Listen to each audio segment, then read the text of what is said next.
আসসালামু আলাইকুম। এই যে দেখতে পাচ্ছেন গাছ পাকা কলা।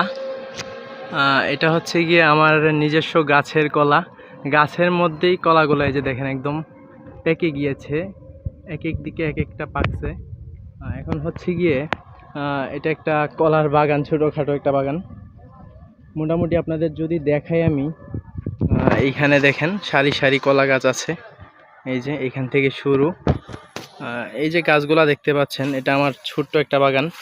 আমি যখনই সময় পাই তখন এইখানে এসে কাজ করি। এটা আমার নিজের কাছে একটু ভালো লাগে, গাছ লাগানো বা গাছের প্রতি একটু ভালোবাসা আছে। এই যে গাছগুলা দেখতে পাচ্ছেন, এই গাছগুলো হচ্ছে গিয়ে তিনটা গাছ ছিল টোটালি। ফার্স্টে ওইদিকে 1 2 3টা, মানে 3 সারিতে 3টা লাগাইছিলাম।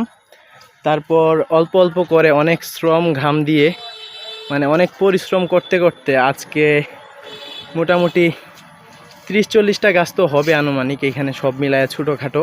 আর অনেক জায়গায় নিয়ে লাগাইছি এই গাছগুলা। আল্লাহর রহমতে আল্লাহর নিয়ামত অনেক সুন্দর। অবশ্য চেষ্টাটা নিজের করতে হয়, কষ্টটা নিজের করতে হয়, তারপর সফলতা দেওয়ার মালিক আল্লাহ।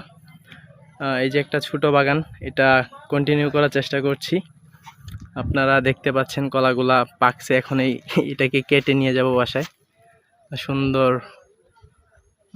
কলা কিন্তু খেতে ভালোই লাগে, স্বাস্থ্যের জন্য অনেক ভালো। ঠিক আছে, আজকের মতো এখানেই বিদায় নিচ্ছি। আসসালামু আলাইকুম।